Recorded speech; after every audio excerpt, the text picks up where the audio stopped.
जय हिंद दोस्तों, welcome to civil quiz. तो आप लोग का सिविल क्विज़ में स्वागत है। आप लोगों की बहुत सारी डिमांड्स आ रही थी कि सर जो सिविल इंजीनियरिंग के सब्जेक्ट हैं उनके क्वेश्चन सीरीज स्टार्ट कर दीजिए, जो आपने पहले भी स्टार्ट करी थी।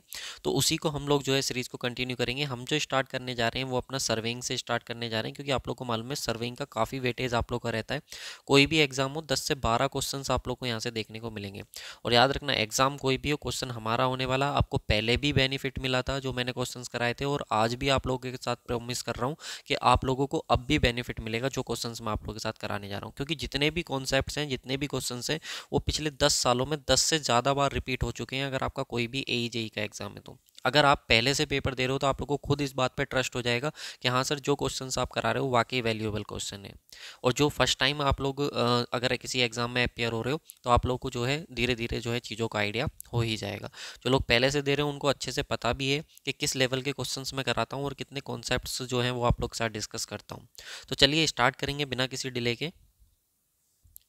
तो देखिए गाइज, यहाँ पे हम लोग बात करें अपना, तो सबसे पहला जो हमारा टॉपिक होने वाला है वो लैंड सर्वेइंग होने वाला है। Basics, principle and classification. तो बेसिक, प्रिंसिपल और क्लासिफिकेशन से जितने भी इंपॉर्टेंट क्वेश्चंस बनते हैं वो सब मैं आप लोग के साथ डिस्कस करने वाला हूँ। चलिए पहला क्वेश्चन देखेंगे, जो कि पहला क्वेश्चन हमारा Maharashtra PSC public service commission में आया हुआ 2012 में, पेपर 2 में। तो अपने आप में वैसे ही इंपॉर्टेंट क्वेश्चन हो जाता है। A surveying which consist of observations of the heavenly bodies such as sun और any fixed star is known as. हमसे क्वेश्चन में बात कर रहा है कि अगर मान लो कोई सन है या कोई भी आप लोग का कोई भी फिक्स्ड स्टार है, जो भी ये हेवनली बॉडीज होती हैं, यानी कि जो आप लोगों की स्पेस में जो बॉडीज़ हैं, जैसे कि आप लोग का सन हो गया या कोई भी स्टार हो गया, तो उन सब की जो स्टडी करते हैं हम, वो सर्वेइंग की किस ब्रांच के अंदर करते हैं। क्या हम उसको सेलेस्टियल सर्वे बोलते हैं, क्या हम उसको एस्ट्रोलॉजिकल सर्वे बोलते हैं, क्या उसको हम हेवन सर्वे बोलते हैं, या उसको एस्ट्रोनॉमिकल सर्वे बोलते हैं। तो आप लोग अपना आंसर चूज़ कर लीजिए। देखिए यहाँ पे हेवनली बॉडीज़ लिखा हुआ है, तो आप बिल्कुल भी हेवन सर्वे के ऊपर नहीं जाएंगे, ये आप लोग का गलत आंसर हो जाएगा। जो करेक्ट आंसर होगा वो आप लोग का होगा एस्ट्रोनॉमिकल सर्वे। जो आप लोग की सन हो गया, मून हो गया, और कोई भी आप लोग का प्लेनेट हो गया, जैसे जुपिटर वगैरह, कुछ भी आप ले लो, नेपच्यून, वेनस, जो भी आप लोग लेना चाहो, उन सब की जो स्टडी आप लोग की करी जाती है वो एस्ट्रोनॉमिकल सर्वे के अंदर करी जाती है। तो इसका करेक्ट आंसर क्या हो जाएगा? Option number D. अब आपके दिमाग में आएगा क्या सर, सेलेस्टियल सर्वे क्या होता है, एस्ट्रोलॉजिकल सर्वे क्या होता है? तो उन सब के बारे में मैं आप लोग को बता देता हूँ। देखिए, यहाँ पे हम लोग टाइप्स ऑफ सर्वे की बात करते हैं।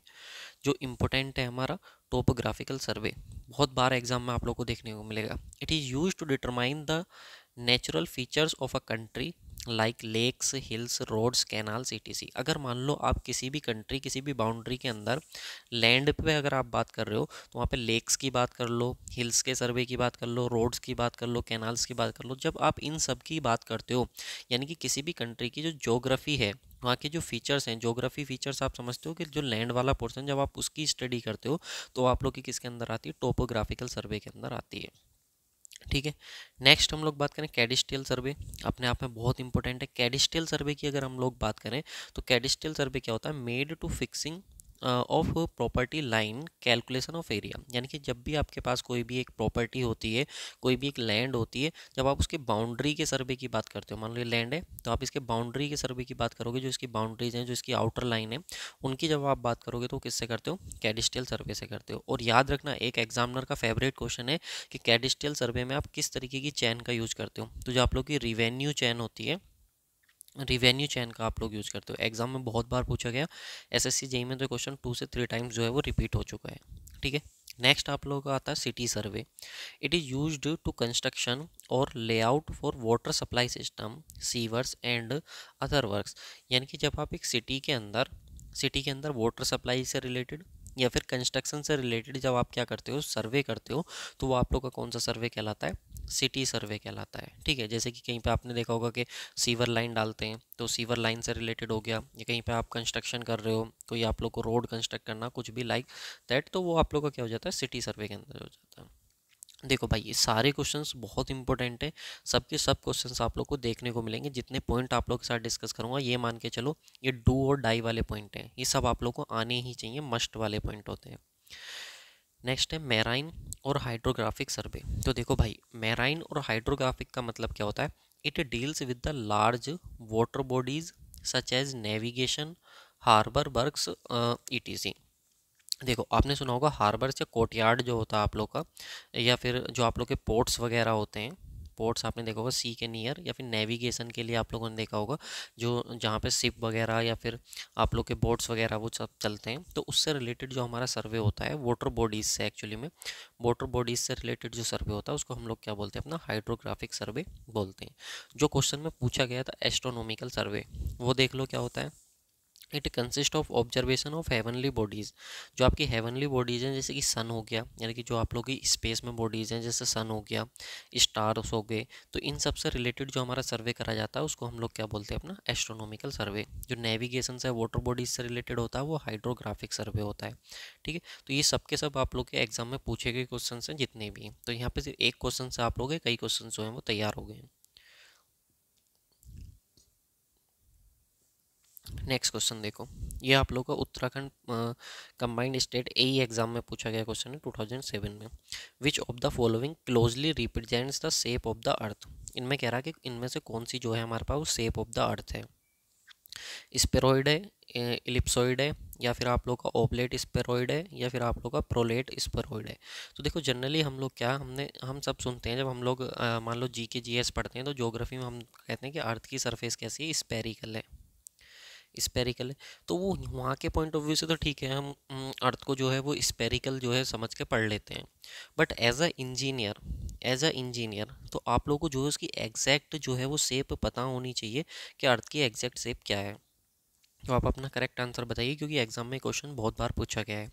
तो जो आप लोग की ओबलेट स्पेरोइड होती है, ओबलेट स्पेरोइड जो आप लोग की शेप होती है स्पेरिकली है ये भी, लेकिन स्पेरिकल का भी एक टाइप होता है जिसको बोलते हैं ओबलेट स्पेरोइड। तो वो आप लोग की शेप कौन सी होती है, अर्थ की शेप होती है। तो ये बहुत इंपॉर्टेंट क्वेश्चन है, इसको आप लोग ध्यान रखेंगे। अच्छा ये कैसी होती है सर, तो ये क्या होती है आप लोग की कुछ इस तरीके की होती है, पूरा स्पेयर तो इस तरीके का हो गया बोल की तरह, ठीक है। लेकिन ओबलेट स्पेरोइड का मतलब क्या होता है, ये आप लोग की थोड़ा सा पोल्स पे फ्लैट होता है, कुछ इस तरीके से। ऐसे आप समझ सकते हो, यहाँ पे देखो ये पोर्शन ज़्यादा होता है और ये पोर्शन कम होता है, जबकि स्पेयर में क्या होती है आप लोग की सभी रेडियस होती है तो सब सेम होता है, लेकिन इसमें सेंटर से ये डिस्टेंस ज़्यादा और ये कम होती है, यानी कि ये वाला पोर्शन थोड़ा सा फ्लैट होता है, यानी ये डिस्टेंस कम होती है और ये वाली डिस्टेंस जो होती है वो ज़्यादा होती है, ठीक है। तो इस तरीके की जो शेप होती है उसको बोलते हैं ओबलेट स्पेरोइड। क्लियर है। अच्छा फिर इसमें एक और क्वेश्चन पूछा जाता है कि सर ये जो है हमारी पोल्स की जो डिस्टेंस होती है कितनी होती है, और इक्वेटोरियल पे जो डिस्टेंस होती है ये वाली, ये कितनी होती है। तो ये भी मैं आप लोग को बता देता हूँ, मैं लेके तो आया था बिल्कुल। तो शेप क्या होती है वो तो मैंने आप लोग को बता ही दिया। शेप ऑफ द अर्थ कैसी मानते हैं हम लोग, ओबलेट स्पेरिकल शेप मानते हैं। जो पोलर एक्सिस होती हैं, पोलर एक्सिस मतलब सर ये हमने जो अपनी अर्थ बनाई थी, ये अगर हमारे पास नॉर्थ पोल है, ये साउथ पोल है, तो पोलर ये डिस्टेंस होती है ये कितनी होती है, तो ये होती है 12,713.80 किलोमीटर, ठीक है। और जो आप लोग की इक्वेटोरियल पे जो मानी जाती है वो कितनी मानी जाती है, तो वो मानी जाती है 12,756.75 किलोमीटर, ये मानी जाती है।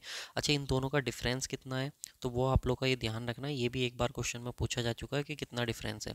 तो 42.95 किलोमीटर, यानी कि अप्रोक्स 43 किलोमीटर का जो है इक्वेटोरियल और जो पोलर एक्सिस है उनकी लेंथ में जो डिफरेंस है आप लोग का वो लगभग लगभग आप लोग का 42.95, यानी कि लगभग 43 किलोमीटर के अप्रोक्स जो आप लोग का वो डिफरेंस है, ठीक है। इनके आंसर भी आप लोग को मिल जाएंगे, जैसे देखो यहाँ पे इसका आंसर जो है ना वो मैंने हाइड किया हुआ है, तो अगर मैं इसको इरेज कर दूंगा तो देखो सी आंसर आप लोग को देखने को मिल जाएगा। तो ये सब आप लोग को पीडीएफ में मिल जाएगा, ठीक है, उसके लिए आप परेशान मत होना। चलिए नेक्स्ट क्वेश्चन की बात करते हैं। नेक्स्ट क्वेश्चन आप लोग का इसरो में पूछा गया क्वेश्चन है, इसरो साइंटिस्ट इंजीनियर 2018 में। तब representative friction 1:1800 means that the scale is, यानी कि हमको रिप्रेजेंटेटिव फ्रिक्शन गिवन है कितना, 1/1800। तो इसमें कह रहा है कि किस स्केल को रिप्रेजेंट कर रहा है, ये हमको बताना है। तो देखो सबसे पहले तो हमारे दिमाग में ये आएगा कि स्केल क्या होता है। तो स्केल की अगर हम लोग बात करें तो स्केल होता है sir map distance upon ground distance, यानी कि ग्राउंड पे जो भी डिस्टेंस रही है आपको मैप पे उसको कितना रिप्रेजेंट करा है। यानी कि सपोज ग्राउंड पे अगर कोई डिस्टेंस थी 100 मीटर और मैप पे आपने उसको रिप्रेजेंट करा 1 सेंटीमीटर से, तो 1 सेंटीमीटर 100 मीटर को रिप्रेजेंट कर रहा है, तो ये आप लोग की क्या हो जाती है स्केल, ठीक है। अब इसी स्केल को हम लोग रिप्रेजेंटेटिव फ्रिक्शन में कन्वर्ट करते हैं, तो उसको क्या से बोलते हैं रिप्रेजेंटेटिव फ्रिक्शन को? तो वो रिप्रेजेंटेटिव फ्रिक्शन होता है जैसे 1 सेंटीमीटर 100 मीटर 1 सेंटीमीटर को रिप्रेजेंट कर रहा है, तो 1 सेंटीमीटर, हम दोनों की यूनिट सेम कर लेते हैं, मीटर में कितने होते हैं, 1 मीटर में 100 सेंटीमीटर होते हैं, तो इसको 100 से मल्टीप्लाई कर लेंगे सेंटीमीटर, यूनिट से यूनिट कैंसिल आ जाएगी, तो रिप्रेजेंटेटिव फ्रिक्शन आ जाएगा आप लोग का 1:10,000। तो हमें रिप्रेजेंटेटिव फ्रिक्शन गिवन है और स्केल हमसे पूछी है, तो रिप्रेजेंटेटिव फ्रिक्शन हमको गिवन है, तो इसका मतलब क्या है हमारे पास कि अगर हम लोग देखें तो सेंटीमीटर और मीटर में बात कर रहा है वो, इसका मतलब 1:1800 है, मतलब 1800 सेंटीमीटर 1 सेंटीमीटर से रिप्रेजेंट कर रहा होगा। रिप्रेजेंटेटिव फ्रिक्शन में तो दोनों की यूनिट क्या होती है, सेम होती है ना, तो दोनों की यूनिट क्या होगी, सेम। अब हम लोग देखें तो मीटर और सेंटीमीटर का रिलेशन है, तो हमारे पास 1 सेंटीमीटर इस टू, अगर हम स्केल में कन्वर्ट करें इसको 1800 सेंटीमीटर में, मीटर में करने के लिए इसको 100 से डिवाइड कर देंगे तो मीटर में जाएगा, 2 जीरो से 2 जीरो कट गए, तो 1 सेंटीमीटर अपॉन कितना है, 18 मीटर, ये हमारे पास स्केल है। ठीक है, तो कौन सा ऑप्शन हो जाएगा, ऑप्शन नंबर सी जो है वो करेक्ट आंसर आप लोग का हो जाएगा, यानी कि 1 सेंटीमीटर जो है वो आप लोग का 18 मीटर का है, यानी कि इस स्केल में 18 मीटर को हमने 1 सेंटीमीटर से अपना रिप्रेजेंट करा है। ठीक है, देखो यहाँ पे ये चीज़ें भी हमारे पास लिखी हुई हैं। अच्छा, स्केल से भी आप लोग याद रखना, स्केल भी आप लोग की कई तरीके की होती है, आप लोग की प्लेन स्केल होती है और डायगोनल स्केल होती है और वर्नियर स्केल होती है, इन सब स्केल से भी आप लोगों को क्वेश्चन पूछा जाता है, तो ये भी हम आने वाले क्वेश्चंस में अपना कवर करेंगे। देखो यहाँ पे मैंने लिख के दिखाया हुआ है आप लोग का रिप्रेजेंटेटिव फ्रिक्शन। तो अभी मैंने आप लोग को बताया था कि सर जो स्केल होती है ना, स्केल तो स्केल जो है आप लोग की मैप डिस्टेंस अपन ग्राउंड डिस्टेंस होती है, और यही तो रिप्रेजेंटेटिव फ्रिक्शन होता है, बस दोनों में अंतर क्या होता है, इसमें यूनिट अलग होती है स्केल में, और रिप्रेजेंटेटिव फ्रिक्शन में हम यूनिट सेम कर देते हैं। ठीक है, ऊपर और नीचे की। तो हम ये कह सकते हैं कि जो स्केल होता है हमारा वो डायरेक्टली प्रोपोर्शनल होता है किसके, रिप्रेजेंटेटिव फ्रिक्शन के। किसके होता है, रिप्रेजेंटेटिव फ्रिक्शन के डायरेक्टली प्रोपोर्शनल होता है स्केल, यानी कि जिसका रिप्रेजेंटेटिव फ्रिक्शन जितना ज़्यादा होगा स्केल उतनी ही क्या होगी, बड़ी होगी। ठीक है, ये कैसे होगी सर, तो देखो इसको भी समझो, स्केल डायरेक्टली प्रोपोर्शनल हो गया रिप्रेजेंटेटिव फ्रिक्शन के। अब रिप्रेजेंटेटिव फ्रिक्शन कितना, map distance upon ground distance, तो अगर ग्राउंड पे जिसकी डिस्टेंस जितनी ज़्यादा होगी ग्राउंड पे डिस्टेंस, उतना ही रिप्रेजेंटेटिव फ्रिक्शन कम होगा, क्योंकि इन्वर्सली रिलेशन है। इन्वर्सली रिलेशन क्या होता है कि अगर एक क्वांटिटी बढ़ेगी तो दूसरी कम होगी, एक कम होगी तो दूसरी क्या होगी, बढ़ेगी, तो दोनों ही क्या एक दूसरे से इन्वर्सली रिलेटेड है। तो ग्राउंड डिस्टेंस जितनी ज़्यादा होगी रिप्रेजेंटेटिव फ्रिक्शन उतना कम होगा, यानी कि स्केल भी क्या रखनी पड़ेगी, उतनी छोटी रखनी पड़ेगी। ग्राउंड पे जितनी ज़्यादा बड़े सर्वे करने वाले हो स्केल को उतना ही क्या रखना पड़ेगा, आपने छोटा रखना पड़ेगा। इसका दूसरा पॉइंट ऑफ व्यू भी देख लो आप, दूसरा पहलू भी देखो, अगर आपकी ग्राउंड पे डिस्टेंस बहुत छोटी है तो रिप्रेजेंटेटिव फ्रिक्शन ज़्यादा होगा, तो आप लोग की स्केल क्या रखनी पड़ेगी, आपने बड़ी रखनी पड़ेगी, यानी कि स्केल भी आप लोग की ज़्यादा होगी, ये ध्यान रखना आप लोग। अच्छा, एक और बहुत इंपॉर्टेंट फैक्टर है जो कि एग्जाम में बहुत बार यहाँ से आपको न्यूमेरिकल देखने को मिलेगा, एक छोटा सा न्यूमेरिकल इस पर फ्रेम होता है, श्रंक फैक्टर, या जिसको हम लोग श्रिंकेज रेशियो भी बोलते हैं, यानी कि श्रिंकेज रेशियो या श्रंक फैक्टर दोनों एक ही चीज़ होते हैं। तो ये होता क्या है, तो होता क्या है, मान लो कि आपने ये मैप बनाया था, पहले समझ लो छोटा सा इसका थोड़ा सा, मैप आपने बनाया था और मैप पे जो कोई भी एक लाइन आपने ड्रॉ करी थी ए बी, ठीक है। अब ये मैप आप लोग का रखा रहा 150 साल के लिए रखा रहा, मान लो 150 साल के लिए मैप रखा रहा, उस पर कहीं से थोड़ा ये पानी के कांटेक्ट में आ गया, वाटर के कांटेक्ट में आ गया, तो जैसे ही पेपर भी तो बना हुआ था मैप, तो पानी के कांटेक्ट पे आएगा तो आप लोगों को मालूम है पेपर थोड़ा सा क्या करेगा, सिकुड़ जाएगा, श्रिंक कर जाएगा, सिकुड़ जाएगा।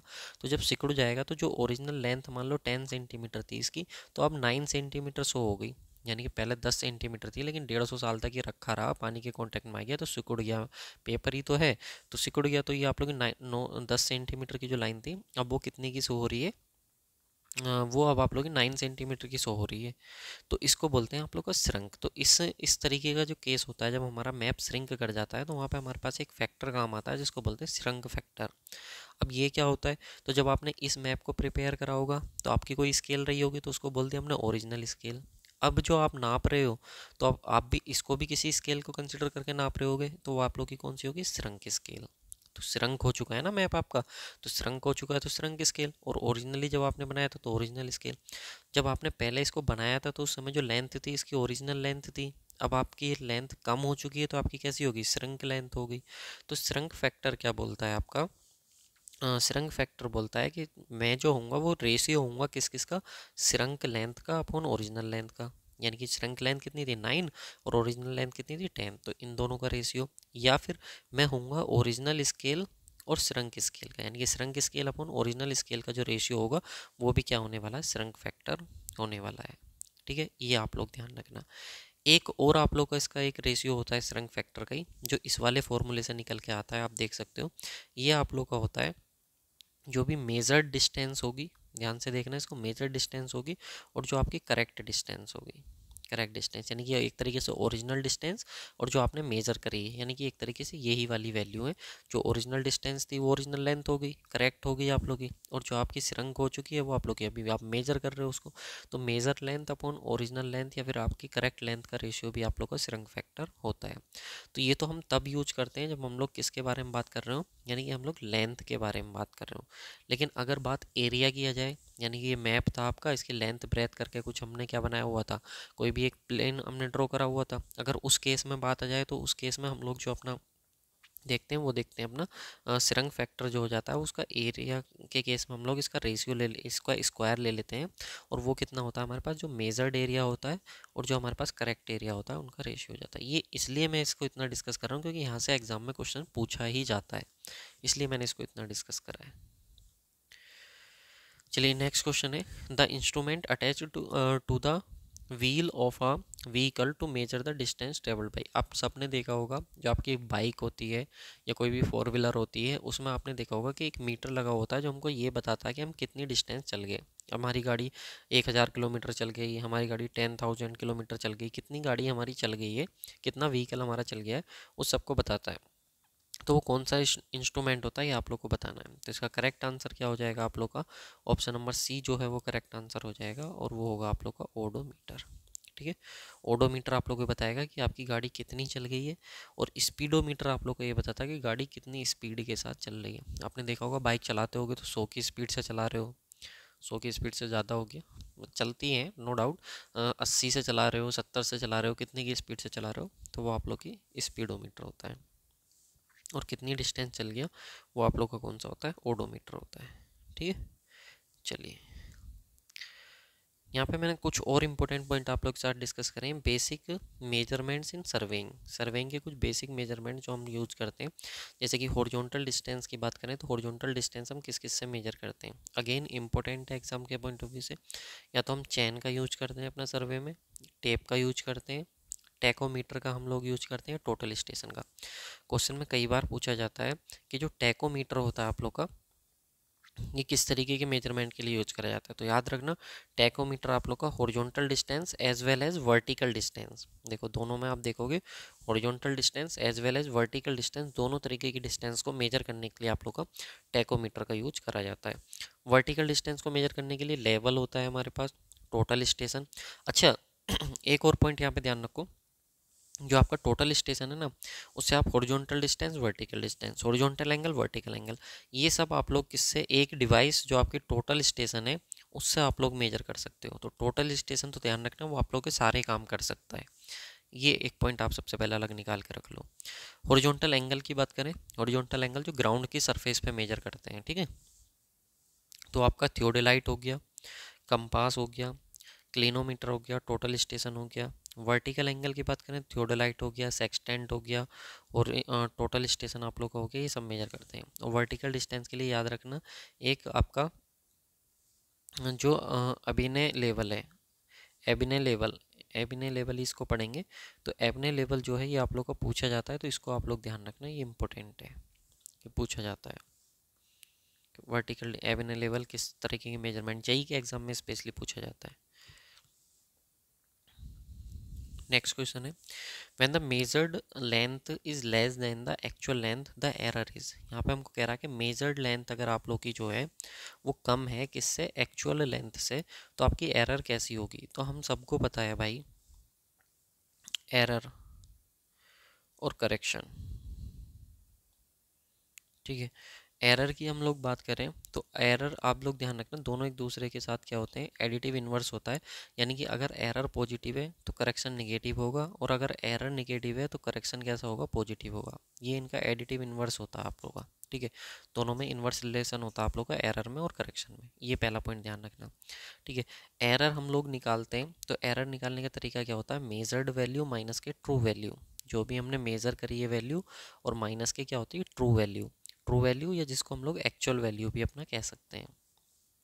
तो देखो जरा, क्वेश्चन में आप बहुत सिंपल सा है, एरर जब निकालेंगे तो कितना होगा सर, मेजर्ड वैल्यू माइनस के ट्रू वैल्यू या एक्चुअल वैल्यू। तो इसमें क्या बोला, मेजर्ड वैल्यू कम है, यानी कि ये वैल्यू कम है, और एक्चुअल वैल्यू जो एक्चुअल लेंथ जो है वो ज़्यादा है। तो आपको मालूम है अगर ये वैल्यू कम है, सपोज अगर हम इसको 3 ले लें और एक्चुअल वैल्यू को ज़्यादा ले लें 5, तो यहाँ से जो रिजल्टेंट आएगा वो कैसा आएगा, एक निगेटिव नंबर आएगा, यानी कि माइनस के 2 आएगा।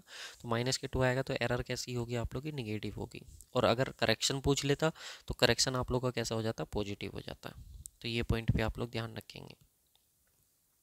अच्छा, यहाँ पे एरर में एक और चीज़ ध्यान रखना आप लोग, एरर आप लोग का दो तरीके का होता है। ठीक है, एक होता है कंपनसेटिंग एरर, कंपनसेटिंग एरर, और एक होता है आप लोग का कम्युलेटिव एरर, कम्युलेटिव एरर। ठीक है, ये दो पॉइंट भी आप लोग ध्यान रखना। कम्युलेटिव एरर जो होता है डायरेक्टली प्रोपोर्शनल होता है लेंथ के, जो सर्वे लाइन है उसकी लेंथ के, और जो कंपनसेटिंग एरर होता है आप लोग का, ये डायरेक्टली प्रोपोर्शनल होता है स्क्वायर रूट ऑफ लेंथ के, जो सर्वे लेंथ है उसकी स्क्वायर रूट के। ये दो पॉइंट भी आप लोगों से एग्जाम में पूछे जा सकते हैं।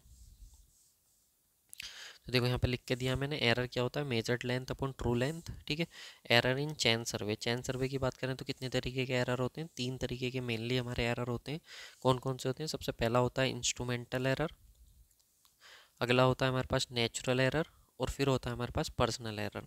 तो 3 तरीके के एरर हैं, कौन कौन से हैं दोस्त, एक है हमारे पास इंस्ट्रूमेंटल एरर, एक है हमारे पास नेचुरल एरर, और एक है हमारे पास पर्सनल एरर।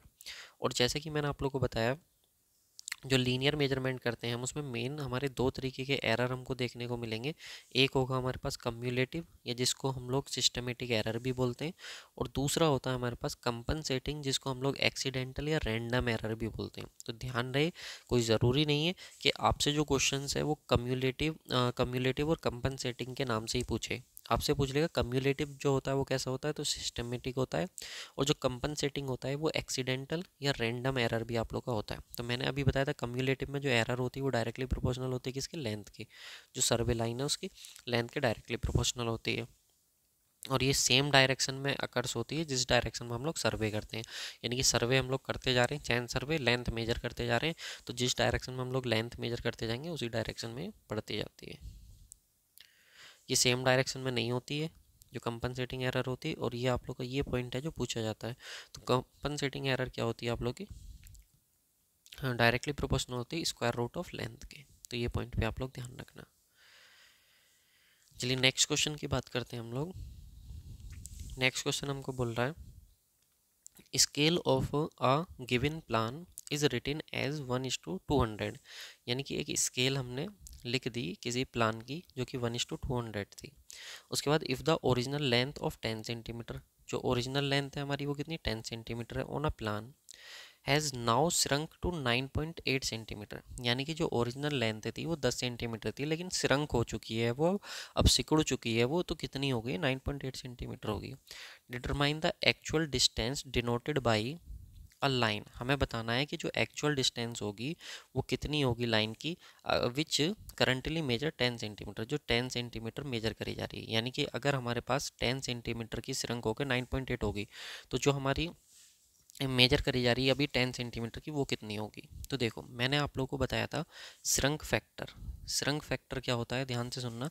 श्रंक फैक्टर होता है आप लोग का ओरिजिनल श्रंक लेंथ, एक minute, shrunk length upon original length, या shrunk scale upon original scale. ये मैंने आप लोगों को बताया था। ठीक है, तो यहाँ पे देखो हम लोग श्रंक फैक्टर हम लोग निकाल सकते हैं, क्योंकि हमको श्रंक लेंथ पता है, ओरिजिनल लेंथ पता है। तो आप कहोगे सर ओरिजिनल लेंथ कितनी थी, 10, अभी श्रंक होने के बाद कितनी हो चुकी है, 9.8। मैंने कहा बिल्कुल ठीक है। आप कहोगे सर हम श्रंक स्केल निकाल सकते हैं कि अब जो स्केल हो गई है वो कितनी हो गई, क्योंकि ओरिजिनल स्केल हमने जब प्लान बनाया था तो उस समय हमने स्केल कितनी रखी थी, 1:200 की। तो अब मैंने कहा बिल्कुल सही है, तो हम पहले इसकी श्रंक स्केल निकालें कितनी होगी। तो श्रंक स्केल निकालने के लिए हम लोग क्या कहेंगे, तो आप कहोगे सर आप इसको 9.8 डिवाइडेड बाई 10 इंटू 1/200, जब इसको हम सोल्व करेंगे तो 1/2000 अपॉन कितना आ जाएगा 9.8, यानी कि ये आप लोग आ जाएगा 1/204 पॉइंट समथिंग आ जाएगा 3। ठीक है, ये आ जाएगी श्रृंक स्केल। ये हमारे पास श्रृंक स्केल आ चुकी है। तो श्रृंक स्केल कितनी आ चुकी है हमारे पास, ये आ चुकी है 1/204.08 आती है एक्चुअली में, ये आ चुकी है। तो इसका मतलब क्या है कि 1 सेंटीमीटर जो है हमारा वो 204.08 सेंटीमीटर को रिप्रेजेंट कर रहा है, इसको रिप्रेजेंट कर रहा है। तो हमसे क्वेश्चन में पूछा है कि कितने 10 सेंटीमीटर जो होगी उसकी एक्चुअल लेंथ क्या रही होगी, एक्चुअल लेंथ क्या रही होगी। तो एक्चुअली में ये स्केल है तो ये सेंटीमीटर मीटर में भी हो सकता है आप लोग का।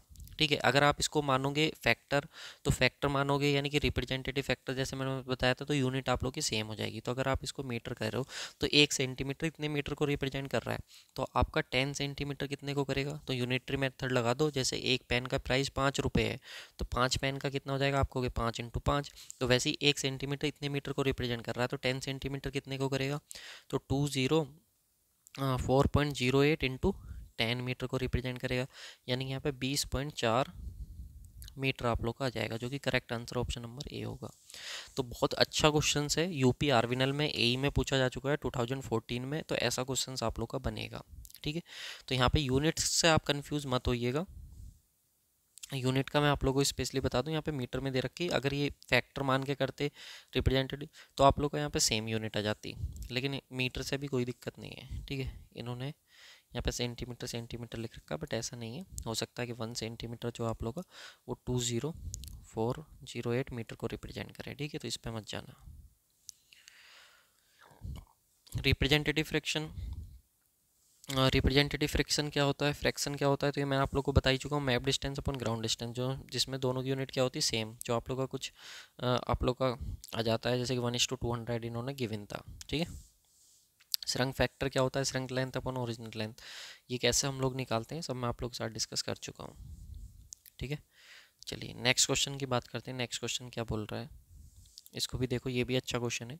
इसमें बोला था plan of a map was photocopied to a reduced size such that a line originally 120 mm measure 90 mm, यानी कि आपके पास एक प्लान था, मैप था, आपने उसकी फ़ोटोकॉपी करी। तो जब फ़ोटोकॉपी करी तो जो एक ओरिजिनल लेंथ आप लोग की 120 mm की थी, वो फ़ोटोकॉपी करने के बाद 90 mm की हो गई। तो the original scale of the plan is इतना, ओरिजिनल स्केल इतनी थी, तो हमको बताना रिवाइज्ड स्केल क्या होगी, यानी कि श्रृंक स्केल क्या हो जाएगी। तो देखो भाई, मैंने अभी आप लोग को बताया था बहुत प्यार से कि जो आपका श्रृंक फैक्टर होता है वो कितना होता है sir, original length upon shrunk length, sorry उल्टा हो गया, shrunk length upon original length, और shrunk scale upon original scale बताया था या नहीं। तो श्रृंक लेंथ कितनी हो गई है सर 90, ओरिजिनली कितनी थी 120 mm की थी। श्रृंक स्केल हमको उसकी बतानी है, ओरिजिनल स्केल कितनी 1/1000 की है। ठीक है, तो निकाल दो यहाँ से यार, श्रृंक स्केल जब आप निकालोगे तो कितना हो जाएगा 90/120 इंटू 1/1000, ये डिवाइड में इधर मल्टीप्लाई में चला जाएगा। तो श्रृंक स्केल कितना आ जाएगा 1 ये कितना हो जाएगा 1,20,000 आप लोग का हो जाएगा, ये अपॉन कितना आ जाएगा 90। जब इसको आप सोल्व करोगे तो 1/1333 ये सब आ जाएगा। तो करेक्ट आंसर हो जाएगा ऑप्शन नंबर सी। ठीक है, इन्होंने कैसे सोल्व कर रखा है वो तुम देख लेना, वैसे ज़रूरत नहीं है, जैसे मैंने आप लोग को बता रखा है वैसे आप करो, हर क्वेश्चन आप लोग का बनेगा। ठीक है, कोई दिक्कत वाली बात है नहीं इसमें। देखो मैंने बोला था ना 10 से ज़्यादा बार क्वेश्चंस आप लोग के आ चुके हैं एग्जाम में, अब आप खुद देख लो भाई कितनी बार ये क्वेश्चंस आप लोग का पूछा जा चुका है। जीपीएससी में गुजरात में आप लोग का, राजस्थान में जीपीएससी पॉलिटेक्निक में आप लोग का पूछा गया, राजस्थान में पूछा गया, उत्तराखंड में पूछा गया, ये JWSSB में आप लोग का लेक्चरर में, RPSC राजस्थान में, पता नहीं कितने एग्जाम में क्वेश्चंस आप लोग का पूछा जा चुका है। चलो इस क्वेश्चन का आंसर करो, इस क्वेश्चन का आंसर करो, तब तक मैं आप लोग को बता देता हूँ। देखो इस चैनल पे आप लोग को सिविल इंजीनियरिंग के जो क्यूज़ हैं आप लोग के सिविल क्यूज़ के नाम से चैनल है, आप इसको सब्सक्राइब करके रखो। यहाँ पे आप लोग को ऐसे ही लेक्चर मिल जाएंगे। दूसरा चैनल है हमारा VIP सिविल गुरु, वहाँ पे आप लोग को टॉपिक और टॉपिक के साथ क्वेश्चंस आप लोग को देखने को मिल जाएंगे। बाकी अगर आप लोग कंप्लीट सिविल इंजीनियरिंग मुझसे पढ़ना है तो प्ले स्टोर पर एप्लीकेशन है VIP सिविल गुरु का, वहाँ से आप डाउनलोड कर लो। वहाँ पर गुप्ता एंड गुप्ता बुक का सोल्यूशन वगैरह सब आप लोग को वहाँ पर मिल जाएगा VIP सिविल गुरु के नाम से।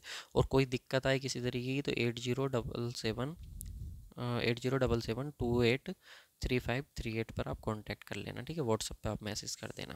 तो ये हो गया एक छोटा सा ब्रीफ, ठीक है, इंट्रोडक्शन आप लोग को। आप इसके बारे में बताओ। The type of surveying in which the curvature of the earth is taken into account is called. आप सबको मालूम है, अगर हम अर्थ की कर्वेचर को कंसिडर कर रहे हैं तो सर जियोडेटिक सर्वे, और नहीं कंसिडर कर रहे तो प्लेन सर्वे। कट क्यों हो रहा है भाई? तो कौन सा हो जाता है? प्लेन सर्वे, ठीक है। अच्छा, एक और क्वेश्चन है, आपसे करेक्ट सीक्वेंस पूछा जाता है सर्वेइंग का। सर्वेइंग का करेक्ट सीक्वेंस पूछा जाता है कि सर्वेइंग का करेक्ट सीक्वेंस क्या होता है। तो TRP, ये ध्यान रखना आप लोग, TRP आप लोग का, TRP जब बढ़ती है जब आप लोग का डिटेल में आप लोग न्यूज़ दो, ठीक है। किसी भी न्यूज़ चैनल की TRP कब बढ़ेगी? जब आप डिटेल में न्यूज़ दोगे तभी तो बढ़ेगी ना। तो TRP सबसे पहले आता है आप लोग का टोपोग्राफिक सर्वे। सबसे पहले आप टोपोग्राफिक सर्वे करोगे, फिर रेकोनियन सर्वे करोगे, फिर आप प्रिलिमिनरी सर्वे करोगे, फिर आप डिटेल सर्वे करोगे। ये क्वेश्चन आप लोग का पूछा जाता है। तो इसकी ट्रिक है, TRP आप लोग का तब बढ़ती है जब कोई भी डिटेल्ड में न्यूज़ देता है, ठीक है। तो डिटेल्ड हो गया, टोपोग्राफिक हो गया, रेकोनियंस हो गया, प्रिलिमिनरी हो गया और डिटेल सर्वे। चार आप लोग के सीक्वेंस है, आप ऐसे ही इसको ध्यान रख सकते हो। बात कर लेते हैं प्लेन सर्वे और जियोडेटिक सर्वे। तो क्या होता है? तो देखो, अगर आपकी अर्थ की कर्वेचर है, अगर आप मान लो कि आप इस कर्वेचर को कंसिडर नहीं कर रहे, आप इस कर्वेचर को बिल्कुल प्लेन मान रहे हो, तो प्लेन सर्वे। और इस कर्वेचर को कंसिडर कर रहे हो कि हाँ इसमें कर्व है, तो आपका जियोडेटिक सर्वे हो जाता है। दोनों में क्या डिफरेंस है तो वो मैं आप लोग को बता देता हूँ। एक तरफ आप लोग का प्लेन सर्वे है और एक तरफ आप लोग का geodetic survey. Mean surface of the earth is considered है प्लेन, यानी कि जो अर्थ की सरफेस है, प्लेन सर्वे में हम उसको कैसा मान लेते हैं? अपना प्लेन मान लेते हैं। जबकि इसमें कैसा माना जाता है आप लोग का? कर्व्ड, कि जो अर्थ की सरफेस है वो कैसी है? कर्व्ड है, ठीक है। हम कब यूज करते हैं प्लेन सर्वे? जब हम एक ऐसे एरिया को हमने लिया हुआ हो जिसका एरिया जो है हमारा वो 250 किलोमीटर स्क्वायर से कम है। अगर एरिया 250 किलोमीटर स्क्वायर से कम है और हम उस एरिया का सर्वे कर रहे हैं तो हम वहाँ पे कर्वेचर को कैसा मान सकते हैं? प्लेन मान सकते हैं। लेकिन अगर एरिया आप लोग का ज़्यादा हो जाता है 195.5 से, 195.5 किलोमीटर स्क्वायर से ज़्यादा का एरिया हो जाता है, तो वहाँ पे हम लोग अपना कैसा कंसिडर करते हैं? कर्व्ड सरफेस को कंसिडर करते हैं अर्थ की, ठीक है। ये ध्यान रखेंगे आप लोग। यहाँ पे हमको बोल रहा है line joining 2 points, line joining 2 points is a line. यानी कि इसमें क्या होता है, जब प्लेन सर्वे आप लोग का होता है तो इसमें क्या होता है, प्लम बॉब लाइंस क्या जाती हैं? बिल्कुल पैरेलल जाती हैं, ठीक है। लेकिन इसमें क्या होता है, आर्क में क्या होता है कि दोनों एक दूसरे को क्या करती हैं? इंटरसेक्ट करती हैं। ये ध्यान रखना। आप लोग का लेस एक्यूरेट होता है, ये ज़्यादा एक्यूरेट होता है आप लोग का। ये इंजीनियरिंग प्रोजेक्ट जैसे कि आप लोग लाइक ब्रिज डैम वगैरह के लिए यूज करा जाता है। इसमें प्लम बॉब लाइंस रेडियल्स होती हैं, मैंने आप लोग को बता ही दिया। तो ये पॉइंट आप लोग जो है वो ध्यान रखेंगे, ठीक है। तो ये दो और पॉइंट है, इनको भी देख लो। इसमें हम लोगों को उसी की बात कर रहा है कि for any triangle with area 195 kilometre square sum of the interior angle would be just 1 second extra in geodetic survey. यानी कि आपको मालूम है कि जियोडेटिक सर्वे हम लोग कब करते हैं? जब एरिया 195.5 किलोमीटर स्क्वायर से ज़्यादा हो। तो इसने बोला कि अगर आप लोग जियोडेटिक सर्वे कर रहे हो और आप लोग एक ट्रायंगल की फॉर्म में कर रहे हो और उसके जो एंगल्स का सम आएगा ना आपका, वो 1 सेकेंड ज़्यादा आएगा जियोडेटिक सर्वे में। किसके कंपेरिजन में? प्लेन सर्वेइंग के कंपेरिजन में। वैसे यहाँ पे लेंथ की भी बात करिए कि अगर आप 12 किलोमीटर नाप रहे हो ना लेंथ को, तो आप ध्यान रखना कि आपका 1 सेंटीमीटर एक्स्ट्रा देखने को मिलेगी जियोडेटिक सर्वे में एज कम्पेयर टू प्लेन सर्वे। तो ये आप लोग जो है वो ध्यान रखेंगे। तो यहाँ तक मैंने आप लोगों के साथ कुछ क्वेश्चन डिस्कस करे। इसके आगे क्वेश्चन जो है वो हम लोग अपना नेक्स्ट वीडियो में डिस्कस करेंगे, जो भी हमारे इंपॉर्टेंट क्वेश्चन है।